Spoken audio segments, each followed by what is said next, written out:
Welcome to a channel tech mechanical and electrical. आज मैं discussion करूंगा NFL क्वेश्चन पेपर 2021 में आया हुआ attendant grade 1 mechanical fitter post का क्वेश्चन पेपर। इससे पहले 2019 का पेपर मैं सॉल्व करवा दिया हूं और 2021 का भी मैं सॉल्व किया हूं। 2 पार्ट इसका मैं अपलोड किया हूं यूट्यूब पर और आज इसका तीसरा पार्ट में अपलोड करने वाला हूं। आज इस वीडियो में आप लोग का total previous year question paper complete हो जाएगा। 2021 में जो क्वेश्चन आया था 50 क्वेश्चन मैं पिछला वीडियो में डिस्कस किया था। आज 51 से 100 तक डिस्कस कर दूंगा, तो आप लोग पूरा वीडियो को देख लेना। इसका बाद इलेक्ट्रिकल का रिक्वेस्ट आ रहा है इलेक्ट्रीशियन स्टूडेंट के लिए और डिप्लोमा स्टूडेंट के लिए भी हम कोशिश कर रहे हैं इसका पेपर कलेक्ट करने का। तो आप लोग थोड़ा सा वेट करना, जब भी मेरा पास पेपर अवेलेबल हो जाएगा मैं आप लोग के लिए पेपर सॉल्व करवा दूंगा। ठीक है, वीडियो स्टार्ट करने से पहले सभी स्टूडेंट से मेरा रिक्वेस्ट है, जो भी स्टूडेंट अभी तक चैनल को सब्सक्राइब नहीं किया है चैनल को सब्सक्राइब कर लीजिए। आने वाला हार्ड टेक्निकल जॉब का आप लोग को सबसे पहले नोटिफिकेशन मिल जाएगा और previous year question paper study videos भी मेरे चैनल से आप लोग को देखने को मिल जाएगा। पहला क्वेश्चन आप देख सकते हैं, इसमें आपको पूछा है what is the colour of hydrogen gas cylinder.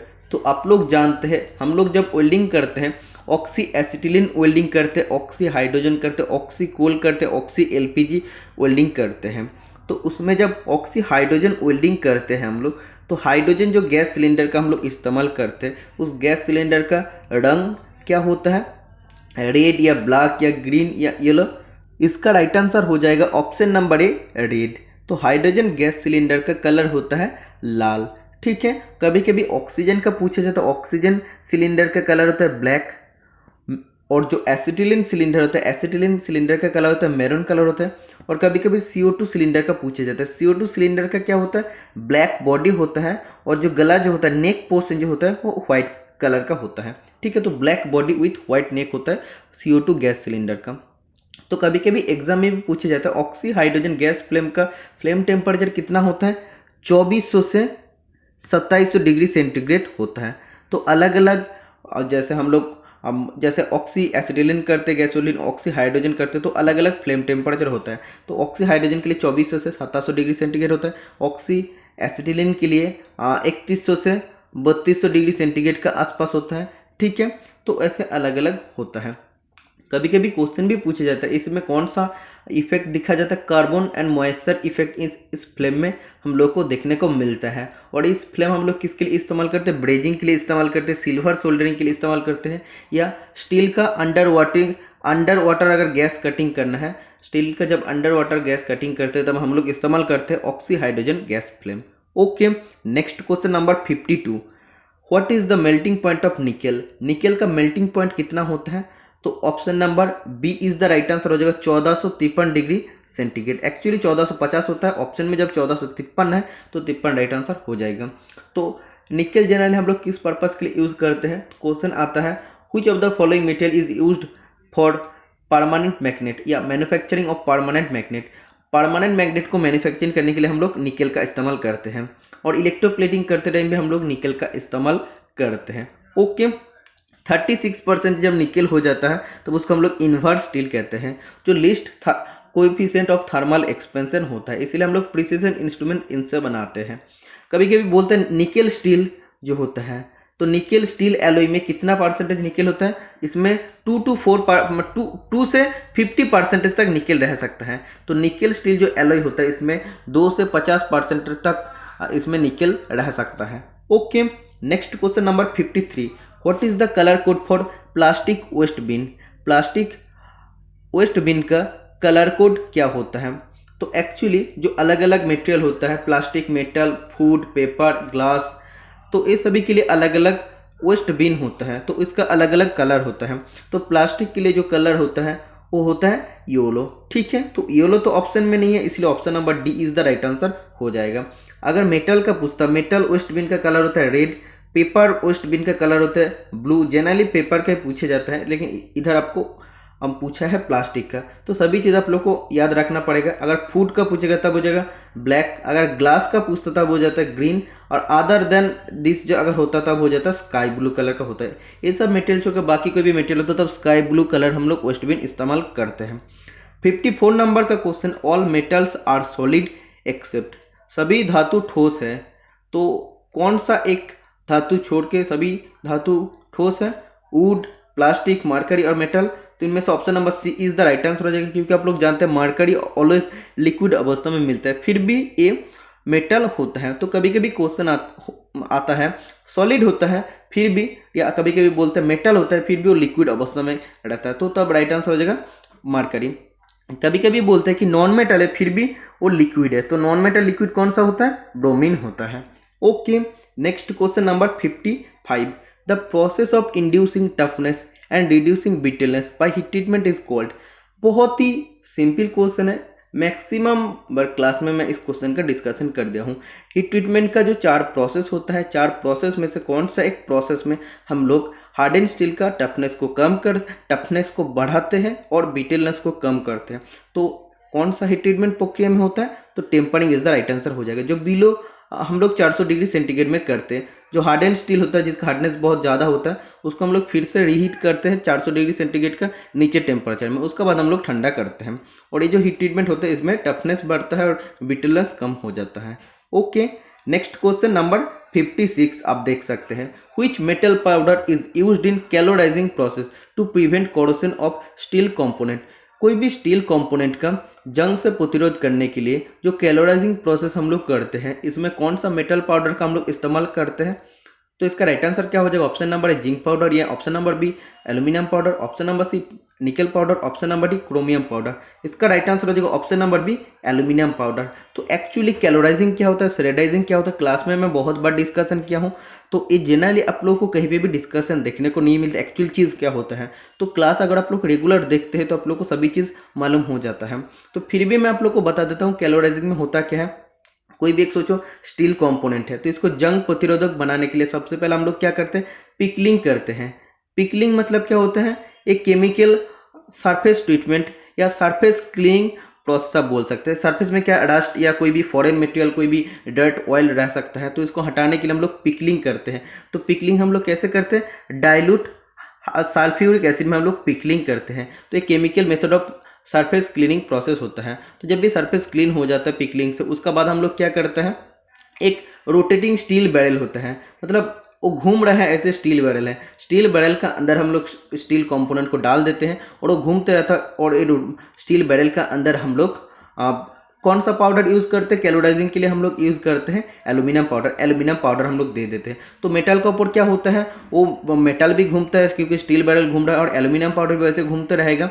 इसका बाद क्या होता है? जो इसको हम लोग हीट करते हैं, कितना डिग्री सेंटीग्रेड में हीट करते हैं? अब बिटवीन 850 से 1000 डिग्री सेंटीग्रेड के बीच में हम लोग हीट करते हैं। तो हीट करने के बाद क्या होता है? ये जो एल्यूमिनियम पाउडर और स्टील कंपोनेंट घूम रहा है, तो धीरे धीरे एल्यूमिनियम पाउडर डिफ्यूज होके स्टील कंपोनेंट का ऊपर बैठ जाएगा। तो ये ऐसे ऊपर बैठ के क्या हो जाएगा? सरफेस में बैठेगा और एक लेयर जैसा थिन लेयर बना देगा, और ये जो लेयर बनता है एल्यूमिनियम रिच लेयर बनता है। तो ये एल्यूमिनियम क्या होता है आप लोग जानते हैं? नॉन फेरस मेटल होती है जिसमें जंग नहीं लगता। तो स्टील कंपोनेंट फेरस जंग लगता है। तो जब ये स्टील कंपोनेंट के ऊपर एल्यूमिनियम का कोटिंग बन जाता है तो उसमें जंग प्रतिरोधक हो जाता है। तो इसमें कैलोराइजिंग प्रोसेस होता है। ये आप लोग का कैलोराइजिंग प्रोसेस। सेरेडाइजिंग प्रोसेस भी सेम टू सेम होता है, जस्ट सेरेडाइजिंग प्रोसेस में हम लोग जिंक पाउडर का इस्तेमाल करते हैं। Okay, next question number 57, total number of scales used in Rockwell hardness test. तो रॉकवेल हार्डनेस टेस्ट में हम लोग टोटल कितना नंबर ऑफ स्केल का इस्तेमाल करते हैं? तो option number A right answer है, जो 15 स्केल का इस्तेमाल हम लोग करते हैं। इसमें से सबसे मोस्ट कॉमन स्केल होता है बी स्केल और सी स्केल, ठीक है। तो ऐसे हार्डनेस, रॉकवेल, बी स्केल जो होता है जिसको हम लोग HRB कहते हैं, ओके। और ये किसके लिए यूज होता है? कॉपर, एल्यूमिनियम, माइल्ड स्टील को टेस्टिंग करने के लिए। और इसका माइनर लोड कितना ले सकता है? 10 kgf ले सकता है। मेजर लोड कितना होता है? 100 kgf होता है। और इसका हार्डनेस रेंज होता है, हार्डनेस HR होता है 0 to 130, ठीक है। तो ये सभी चीज़ से क्वेश्चन आता है, इसीलिए मैं आप लोग को बता दिया हूँ। Minor load, major load HRB में कितना होता है, इसका हार्डनेस रेंज कितना होता है, याद रखना। और आप लोग जानते हैं हार्डनेस रॉकवेल जो सी स्केल होता है जिसको हम लोग HRC कहते हैं। जैसे अगर फाइल का HRC का बात करते हैं तो 60 HRC आप लोग बोलते थे, स्लिप गेज का जब बोलते तो 63 HRC आप लोग बोलते हैं। तो ये हार्डनेस रॉकवेल सी स्केल में होता है, इसलिए इसको HRC कहते हैं। तो इसको फुल फॉर्म भी आप लोग को जानना चाहिए। ये कौन सा स्टील के लिए यूज़ होता है या कौन सा मेटेरियल के लिए यूज़ होता है? हार्डन स्टील के लिए। जब हम लोग इसका हार्डनेस टेस्ट करते हैं तो हम लोग HRC यूज़ करते हैं। और इसका माइनर लोड होता है 10 kgf, जो 20 स्केल का सब सामान है, लेकिन मेजर लोड होता है 150 kgf, ठीक है। लेकिन जो 20 स्केल में हो रहा था 100 kgf था, तो इसमें होता है 150 kgf, और इसका हार्डनेस रेंज होता है 0 to 100 होता है, लेकिन HRB में 0 to 130 था, ठीक है। तो ये सभी चीज़ आप लोग थोड़ा सा याद रखना। Next question number 58, soldering is which type of fastening? Soldering कौन सी प्रकार का बंधन है? परमानेंट, सेमी परमानेंट, टेम्पोररी या नन ऑफ दिस? तो इसका राइट आंसर हो जाएगा option number B, semi permanent. अगर ब्रेजिंग बोलता तब भी सेमी परमानेंट हो जाता, अगर नॉट बोल्ट का बात करता तब टेम्पोररी हो जाता, और परमानेंट का बात करता तब वेल्डिंग हो जाता या रिवेटिंग हो जाता। Okay, next question number 59, resistance of a material against any external force is termed as? किसी भी बाहरी बल के खिलाफ एक सामग्री का प्रतिरोध डैश के रूप में माना जाता है। तो इसका राइट आंसर क्या हो जाएगा? तो किसी भी अगर बाहरी बल के खिलाफ एक सामग्री का प्रतिरोध जो होता है, रेजिस्टेंस जो होता है, उसको क्या कहते हैं? उसको स्ट्रेंथ कहते हैं, ठीक है। Next question number 60। तो इसका बाद आप जो भी क्वेश्चन देखेंगे, मैक्सिमम क्वेश्चन आप लोगों के लिए बहुत ही ईजी है, जो क्लास में मैं मैक्सिमम बार आप लोगों के साथ डिस्कशन कर दिया हूँ। Tap are resharpened by grinding, tap के पुनर्धार दी जाती है ग्राइंडिंग करके। तो कौन सा पोर्शन को फिर से हम लोग रिशार्पनिंग करते हैं? तो इन चार ऑप्शन में से क्या राइट आंसर हो जाएगा? Fluid is the right answer हो जाएगा, option number A. Okay, next question number 61, the tapered shank of drill of 20 millimetre diameter has? एक टैपर्ड शैंक ड्रिल है जिसका डायमीटर 20 मिलीमीटर है। तो ये मोड स्टेपर कौन सा, मतलब कौन सा मोड स्टेपर का अंदर आता है? Mode stepper 1, mode stepper 2, mode stepper 3 या मोड स्टेपर 4? तो जब डायमीटर 20 होगा तब मोड स्टेपर 2 का अंदर आएगा। ओके, मोड स्टेपर अगर 30 होता तब 3 का बीच में आता, अगर 30 से 40 बोलता तब हो जाता मोड स्टेपर 4। ओके, तो ये आप लोग को याद रखना पड़ेगा। और मोड स्टेपर टोटल 8 नंबर में अवेलेबल होता है, 0 to 7 में होता है, एक्चुअली 8 नंबर में अवेलेबल होता है। ड्रिलिंग के लिए हम लोग इस्तेमाल करते हैं मोड स्टेपर 1 से मोड स्टेपर 5 को, ठीक है। Next question number 62, forging is done when the metal is in? Forging तब की जाती है जब धातु, तो कौन सा कंडीशन में रहता है? प्लास्टिक कंडीशन में रहता है। तो इसको हीट करके हम लोग एक ऐसा अवस्था में लेके जाते हैं, ऐसा नरम अवस्था में लेके जाओ, तो वो उसका मेल्टिंग पॉइंट से कम, ऐसा मतलब मेल्टिंग पॉइंट होने से पहले जो स्टेट होता है, तो उसमें क्या होता है? मेटल बहुत ज़्यादा नरम हो जाता है। तो उसमें हम लोग जो भी हमार से पीट के जो भी शेप देना चाहते हैं तो हम लोग उसको दे सकते हैं। तो उस कंडीशन को क्या कहते हैं? प्लास्टिक कंडीशन कहते हैं। 63 नंबर का question, surface plates are made of? Surface plate किससे बनी होते हैं? हाई ग्रेड कास्ट स्टील या fine grade cast steel? Option number C, alloy steel, option number D, wrought iron. तो इसका राइट आंसर हो जाएगा फाइन ग्रेड कास्ट आयरन से बनता है। कभी कभी ग्रेनाइट से भी हम लोग बनाते हैं। ग्रेनाइट से क्या होता है? इसमें रस्ट नहीं लगता और इसमें बर्ड्स वगैरह नहीं होता है, और ये इसका एक्यूरेसी को मेंटेन कर सकता है। अगर इसमें स्क्रैच भी होता है तब भी इसका एक्यूरेसी मेंटेन कर पाता है ग्रेनाइट, ठीक है। Next question number 64, spot welding is known as which welding? तो स्पॉट वेल्डिंग को हम लोग कौन सा वेल्डिंग में भी या कौन सा वेल्डिंग का नाम में भी जानते हैं? तो प्रेशर वेल्डिंग या कभी कभी रेजिस्टेंस वेल्डिंग भी दिया रहता है। ओके, तो option number A right answer हो जाएगा। 65 नंबर का question, which of the following is a direct measuring tool? Direct measuring tool मतलब क्या? जो टूल मेजरिंग टूल से हम लोग डायरेक्टली मेजर कर सकते हैं, मेजरमेंट ले सकते हैं, उसको डायरेक्ट मेजरिंग टूल कहते हैं। तो इसका राइट आंसर हो जाएगा option number B, steel rule. Okay, तो स्टील रूल का मदद से हम लोग डायरेक्टली मेजरमेंट ले सकते हैं। Okay, next question number 66, the speed of cutting tool made on work surface because of web is called dash pattern? Cutting tool का स्पीड में वर्क सरफेस में जो वो मूवमेंट करता है उसका बाद जो पैटर्न बनता है, उस पैटर्न को क्या कहते हैं? तो ये तो बहुत बार आप लोगों के साथ मैं डिस्कशन किया हूँ। कटिंग टूल मूवमेंट होने के बाद जो पैटर्न बनते हैं तो उस पैटर्न को कहते हैं surface texture. Okay, next question number 67, frame of thread snap gauge is of? Thread snap gauge की फ्रेम किस शेप का होता है? सर्कुलर या स्क्वायर या वी शेप या सी शेप? तो इसका राइट आंसर हो जाएगा सी शेप टाइप का होता है। Okay, option number D right answer हो जाएगा। 68 नंबर का question, what is the purpose of jockey pulley in belt drive. Belt drive में जॉकी पुली हम लोग क्यों इस्तेमाल करते हैं। तो जॉकी पुली का बारे में बहुत बार मैं क्लास में डिस्कशन किया हूँ, तो जो भी क्वेश्चन आप देख सकते हैं कि डिस्कशन कर रहा हूँ, सभी मैक्सिमम क्वेश्चन आप लोग का कॉमन आया है। क्योंकि 2019 में टेक्निकल पेपर जितना हार्ड था, 2021 में टेक्निकल पेपर उससे भी ज़्यादा इजी आया था। ओके, तो जॉकी पुली का हम लोग इस्तेमाल करते जब दोनों पुली का बीच में टेंशन कम हो जाता है। टेंशन को मेंटेन करने के लिए, आप बोल सकते हैं रैपिंग एंगल को मेंटेन करने के लिए, या ज़्यादा टॉर्क को ट्रांसमिट करने के लिए हम लोग जॉकी पुली का इस्तेमाल करते हैं। तो ये ड्राइवर पुली का नज़दीक हम लोग इसको फिट करते हैं, इसको आइडलर पुली भी कहते हैं। तो option number A right answer हो जाएगा, to maintain the tension. 69 number का question, what is determined while measuring a component. जब हम लोग कोई भी एक कंपोनेंट को मेजरिंग करते हैं तो हम लोग कौन सा साइज को डिटरमाइन करते हैं, कौन सा साइज को हम लोग निर्धारित करते हैं। तो एक्चुअल साइज को हम लोग निर्धारित करते हैं। लेकिन जब भी कोई भी जॉब बनाते हैं तो जो ड्राइंग हम लोग को पहले दिया रहता है, जो ड्राइंग का बेसिस पे डिविएशन दिया रहता है, अपर डिविएशन लोअर डिविएशन दिया रहता है, तो उस साइज को क्या कहते हैं, उस साइज को कहते हैं नॉमिनल साइज या बेसिक साइज आप लोग कह सकते हैं। Okay, next question number 70, how many seconds are there in angle of 6 degree. 6 degree में कितना सेकेंड होता है। 1 डिग्री इज इक्वल टू आप लोग जानते हैं 60 मिनट होता है। ओके, तो 6 डिग्री इज इक्वल टू कितना हो जाएगा, 60 इंटू 6 हो जाएगा, इतना मिनट हो गया। इसके बाद 1 मिनट मतलब कितना होता है, 1 मिनट मतलब होता है 60 सेकेंड। तो इधर अब फिर से आपको 60 से मल्टीपल कर देना पड़ेगा, तो टोटल आ जाएगा 21600 second. Option number C right answer हो जाएगा। 71 नंबर का question, 1 kilogram is equal to dash ton.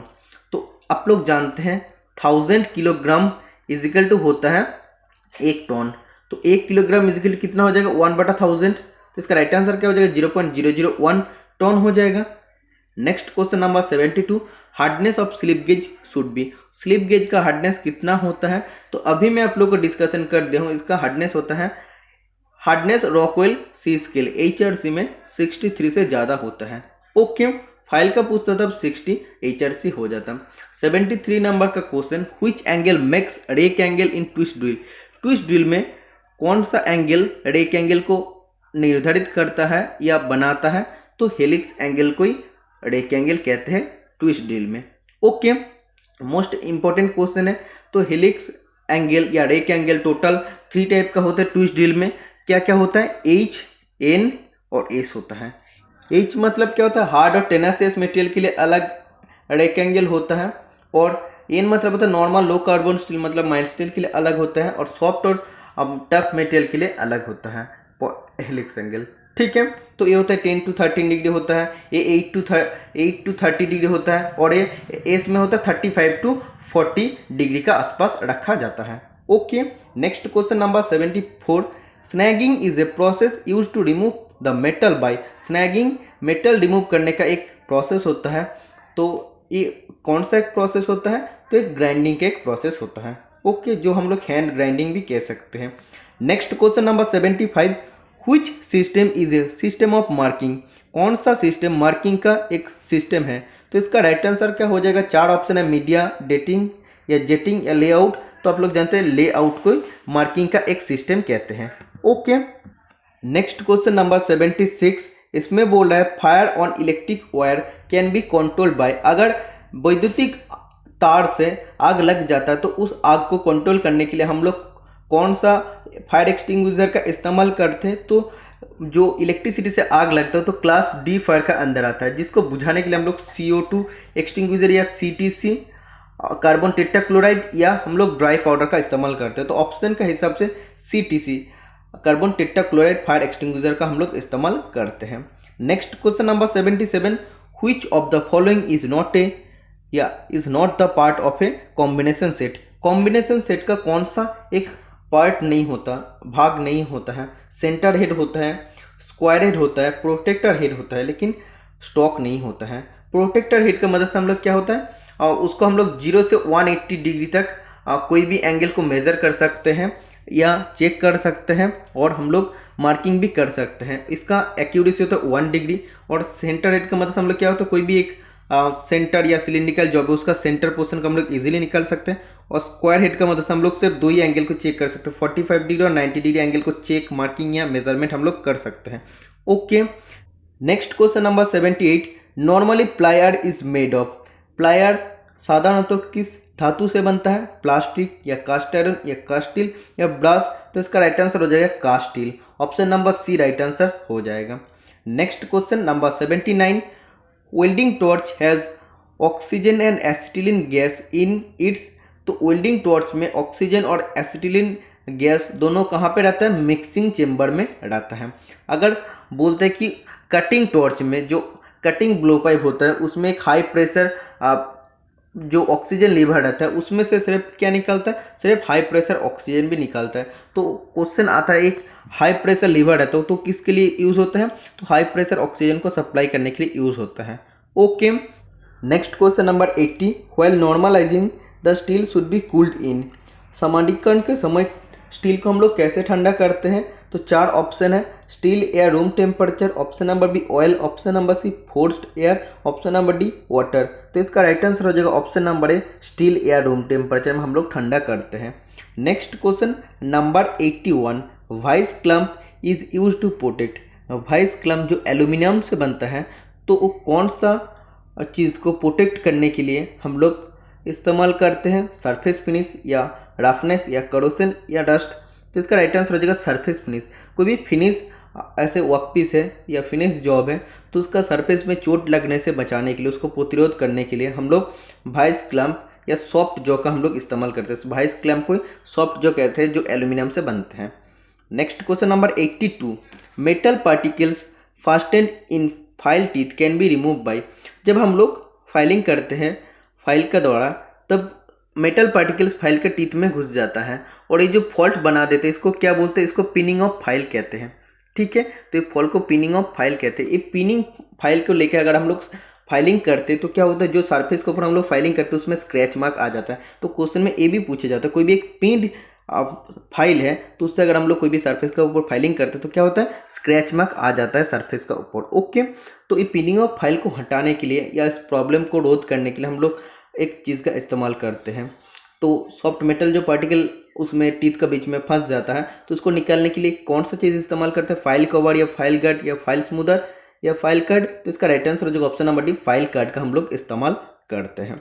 Next question number 83, 1 cubic foot is equal to dash cubic inch. 1 cubic foot is equal to कितना cubic inch होता है? तो option number A right answer हो जाएगा 1728 cubic inch होता है।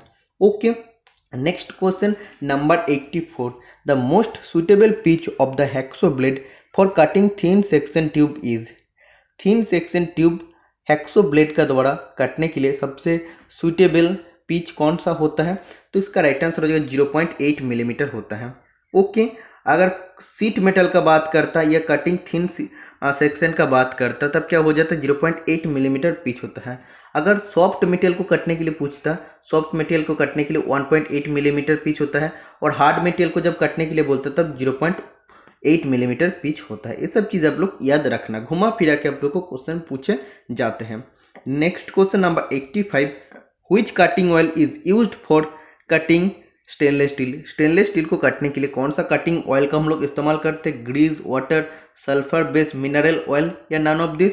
तो पिछला क्लास में मैं डिस्कशन कर दिया हूँ, जो 2019 का पेपर था उसमें मैं आप लोग को बता दिया हूँ सल्फ्यूराइज मिनरल ऑयल हम लोग इस्तेमाल करते हैं, मतलब सल्फर बेस्ड मिनरल ऑयल का इस्तेमाल हम लोग करते हैं। नेक्स्ट क्वेश्चन नंबर 86, तो उसमें आप लोग को स्टेनलेस स्टील नहीं पूछा था, एलो स्टील पूछा था। तो एलो स्टील और स्टेनलेस स्टील ठीक है, क्योंकि आप लोग जानते हैं जो एलो स्टील होता है और स्टेनलेस स्टील वो भी एक से या दो से ज़्यादा मटेरियल से बना हुआ होता है। तो एलो स्टील के लिए जो होगा स्टेनलेस स्टील के लिए भी सेम टू सेम होगा। तो पिछला बार एलो स्टील के लिए पूछा था तो उसमें भी सेम टू सेम होता है। 86 नंबर का question, which system is the system of marking. तो सेम टू सेम क्वेश्चन 2 बार पूछा है, मार्किंग का कौन सा सिस्टम होता है? तो ए राइट आंसर हो जाएगा लेआउट। ठीक है, next question 87, swage block is made of. Swage block कौन सा धातु से बना हुआ होता है? माइल्ड स्टील या malleable cast iron? Option number C high carbon steel, option number D tool steel. तो इसका राइट आंसर हो जाएगा option number B malleable cast iron. ठीक है। तो स्वेज ब्लॉक में हम लोग क्या करते हैं, जैसे बेंडिंग, पंचिंग, ड्रिफ्टिंग या कोई भी मेटल का शेपिंग का ज़रूरत होता है, तब हम लोग कब एक्चुअली यूज़ करते हैं, फोर्जिंग का टाइम। तो फोर्जिंग का टाइम अगर बेंडिंग, पंचिंग, ड्रिफ्टिंग या शेपिंग मेटल का करना पड़ता है, तब हम लोग स्वेज ब्लॉक का इस्तेमाल करते हैं। Okay, next question number 88, fastening of metal chips to the surface of the wheel is called. एक ग्राइंडिंग व्हील है, उसका सरफेस में अगर चिप्स पार्टिकल फास्टनिंग हो जाता, चिप्स पार्टिकल अगर घुस जाता है, तो इस प्रॉब्लम को क्या प्रॉब्लम कहता है, तो आप लोग जानते हैं लोडिंग कहते हैं, लेकिन ऑप्शन में आपको ग्लेजिंग दिया है। तो करेक्ट आंसर जो आपको दिया है ग्लेजिंग दिया है, तो ये गलत हो जाएगा। आंसर शीट में आप लोग को गलत आंसर बताया था, ठीक है। तो एक्चुअली राइट आंसर हो जाएगा loading.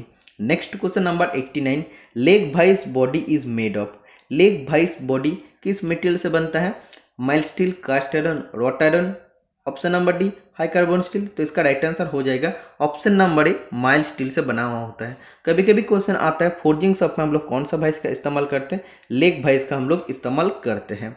Next question number 90, which one of the following instrument is use to measure accurately the angle of taper.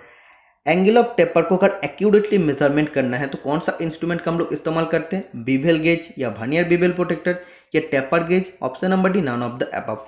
तो इसका राइट आंसर हो जाएगा इन तीन ऑप्शन में से option number B, vernier bevel protractor का मतलब हम लोग 5 मिनट एक्यूरेसी में हम लोग एंगल ऑफ टेपर को मेजरमेंट कर सकते हैं। अगर साइन बार दिया रहता है तो साइन बार 1 मिनट एक्यूरेसी में मेजर कर सकता है। Okay, next question number 91, what operation is carried out in a gang drilling machine.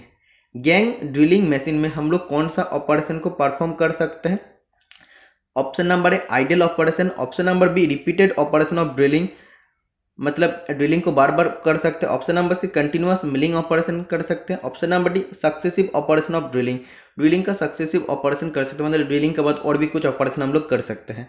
तो इसका एक्चुअली राइट आंसर हो जाएगा option number D, successive operation of drilling, ठीक है। तो गैंग ड्रिलिंग मशीन जो होता है इसमें क्या होता है, 2 से 8 स्पिंडल रहता है, ठीक है, और ये सभी स्पिंडल एक ही वर्क टेबल के साथ कनेक्टेड होता है, ठीक है। तो ये सभी स्पिंडल में अलग अलग मोटर रहता है, मतलब एक एक स्पिंडल को घूमने के लिए, सभी स्पिंडल को घूमने के लिए अलग अलग मोटर हम लोग इस्तेमाल करते हैं।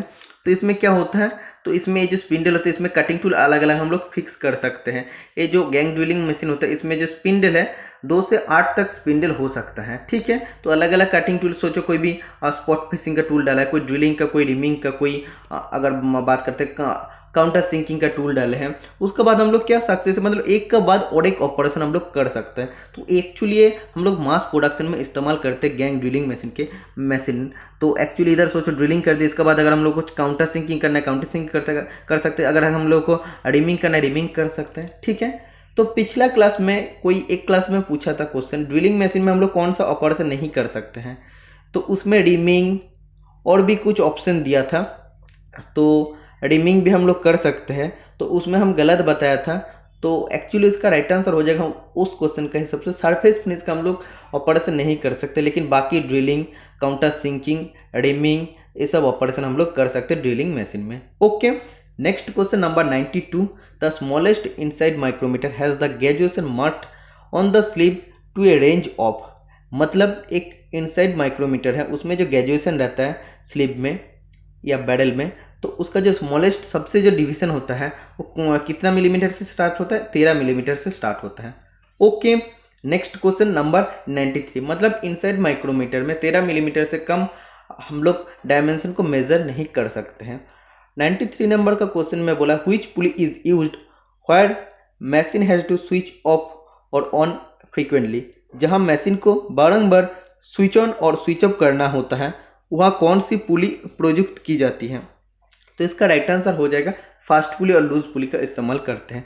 फास्ट पुली मतलब क्या होता है, जो पुली होता है शाफ्ट का साथ वो फास्टनिंग हम लोग करते हैं की का मदद से, और लूज पुली मतलब क्या होता है, पुली शाफ्ट का ऊपर इंडिपेंडेंटली घूमता है, मतलब वो कनेक्टेड नहीं होता, उसका साथ वो बंधा नहीं रहता है। Okay, next question number 94, remove of broken tap by the help of. Broken tap मतलब टूटा हुआ टैप को निकालने के लिए हम लोग कौन सा टूल का इस्तेमाल करते हैं, तो जनरली टैप एक्सट्रैक्टर होने का बात था, लेकिन ऑप्शन में स्टार एक्सट्रैक्टर है, स्टार एक्सट्रैक्टर राइट आंसर हो जाएगा। कुछ स्टूडेंट्स चीजेल किया है, तो चीजेल आप लोग का नहीं होगा, एक्सट्रैक्टर ही हो जाएगा। जो स्टार एक्सट्रैक्टर है उसका मदद से हम लोग टैप को भी निकल सकता है। ओके, 95 नंबर का क्वेश्चन बोला है the use of beak in the anvil. ये भी क्वेश्चन आप लोग का कोई ना कोई क्लास में सेम टू सेम आप लोग का रिवीजन हो रहा है। तो एनविल का जो बीक होता है, फोर्जिंग करते टाइम हम लोग एनविल यूज करते हैं, उसका जो बीक पोर्शन होता है उसका काम होता है बेंडिंग पर्पस के लिए। अगर बोलता है कि ड्राइंग आउट और ऑफसेटिंग ऑपरेशन हम लोग कहाँ पे करते हैं, एनविल का फेस में करते हैं। अगर कटिंग ऑफ ऑपरेशन का बात करते हैं तब हम लोग करते हैं हार्डी में करते हैं। हार्डी में हम लोग हॉट सेट के साथ इस्तेमाल करके कटिंग कर सकता है। ओके, तो एनविल के अलग अलग पार्ट होता है, जैसे फेस होता है, हार्डी होता है और इसका बाद बीक होता है। Okay, next question number 96, principle of micrometer is based on. Micrometer का प्रिंसिपल किसका ऊपर बेस होता है, रेशियो ऑफ गियर या difference of two scale, option number C rack and pinion या नाट या बोल्ट। तो इसका राइट आंसर आ जाएगा नाट एंड बोल्ट।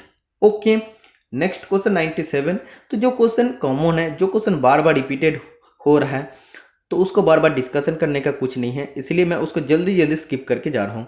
मतलब which internal defect in welding is invisible to naked eye.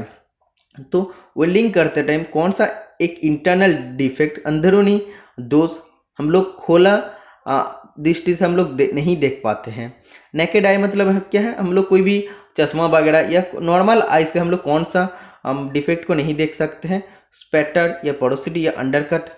तो स्पैटर को तो हम लोग देख सकते हैं, सरफेस को ऊपर तक अंडरकट भी देख सकते हैं, लेकिन पोरोसिटी क्या होता है, उसका अंदर छोटा छोटा जैसे पिन होल जैसा होता है, तो पोरोसिटी को हम लोग देख नहीं पाते हैं। ओके, इसीलिए हम लोग टेस्ट करते हैं, जैसे डाई पेनिट्रेंट टेस्ट होता है। डाई पेनिट्रेंट का टेस्ट का मदद से सरफेस डिफेक्ट को हम लोग चेक कर सकते हैं, जैसे क्रैक, पोरोसिटी उसको चेक कर सकते हैं। तो डाई पेनिट्रेंट टेस्ट की मदद से non ferrous metal, ferrous metal दोनों का ही हम लोग सरफेस डिफेक्ट को चेक कर सकते हैं। लेकिन अगर मैग्नेटिक टेस्ट बोलते हैं तो मैग्नेटिक टेस्ट की मदद से सरफेस डिफेक्ट को चेक कर सकते हैं, लेकिन ओनली फेरस मेटेरियल के लिए, क्योंकि मैग्नेट फेरस से अट्रैक्ट होता है। ओके, अगर इंटरनल डिफेक्ट देखना है तब हम लोग रेडियोग्राफिक टेस्ट करते हैं, इंटरनल डिफेक्ट को हम लोग पता चल जाता है इससे। ओके, 98 नंबर का question, which one of the following designation does not denote the grade of A file. तो ग्रेड ऑफ ए फाइल का अंदर कौन सा नहीं आ रहा है, तो फाइल का 5 ग्रेड होता है। सबसे पहले होता है रफ ग्रेड, उसका बाद होता है बस्टर्ड, उसका बाद होता है सेकेंड कट, उसका बाद होता है फिनिश या बोल सकते हैं स्मूथ फाइल, और उसका बाद होता है डेड स्मूथ फाइल या सुपर स्मूथ बोल सकते हैं, लेकिन फास्ट कट नहीं होता है, इसलिए option number B right answer हो जाएगा। एक ग्रेड ऑफ फाइल का अंदर नहीं आ रहा है। Next question number 99, which chisel used for squaring material at the corner और जॉइंट। कोई भी अगर जॉब का कॉर्नर और जॉइंट में अगर मटेरियल को स्क्वायर बनाना है, 90 डिग्री में बनाना है, तो कौन सा चीजल का इस्तेमाल करते हैं, फ्लैट चीजल या क्रॉस कट या डायमंड पॉइंट चीजल। तो option number C right answer हो जाएगा, डायमंड पॉइंट चीजल का हम लोग इस्तेमाल करते हैं। अगर बोलते हैं कि चेन ड्रिलिंग के बाद मटेरियल को हटाने के लिए कौन सा चीजल का इस्तेमाल करते हैं, तब राइट आंसर हो जाता वेब चीजल का। चीजल बनता है हाई कार्बन स्टील या वेनेडियम क्रोम स्टील से आप लोग बोल सकते हैं। Okay, next and last question आज का क्लास का, which flux used for soldering steel. Steel का सोल्डरिंग करते टाइम फ्लक्स का रूप में कौन सा उपकरण हम लोग यूज करते हैं, एमोनियम क्लोराइड या zinc chloride. Option number C resin, option number D paste. इसका राइट आंसर हो जाएगा ammonium chloride, option number A. ठीक है, अगर स्टील का बोला है तो ठीक है, अगर स्टेनलेस स्टील का बोलता है तब जिंक क्लोराइड, एमोनियम क्लोराइड और हाइड्रोजन क्लोराइड, इन तीनों फ्लक्स को मिला के जो मिक्सर होता है उस फ्लक्स को हम लोग को इस्तेमाल करना चाहिए। अगर ओनली जिंक क्लोराइड का बात करते हो तो जिंक क्लोराइड हम लोग कॉपर सीट या ब्रास सीट या टीन प्लेट का सोल्डरिंग करते टाइम एज ए फ्लैक्स हम लोग इस्तेमाल करते हैं। ओके, तो आज आप लोग का क्वेश्चन पेपर टोटल कंप्लीटेड हो गया। NFL का जो भी previous year question paper mechanical fitter के लिए अवेलेबल था, मैं आप लोग का सामने लेके आया हूँ और डिस्कशन कर दिया हूँ। वीडियो अच्छा लगे और आप लोगों के लिए हेल्पफुल हुआ है तो चैनल को सब्सक्राइब कर लीजिए और वीडियो को लाइक कमेंट जरूर कीजिए, और जितना हो सके दोस्त का साथ चैनल का लिंक शेयर कर दीजिए। आज के लिए इतना ही, मिलते हैं नेक्स्ट वीडियो में। Tata bye bye.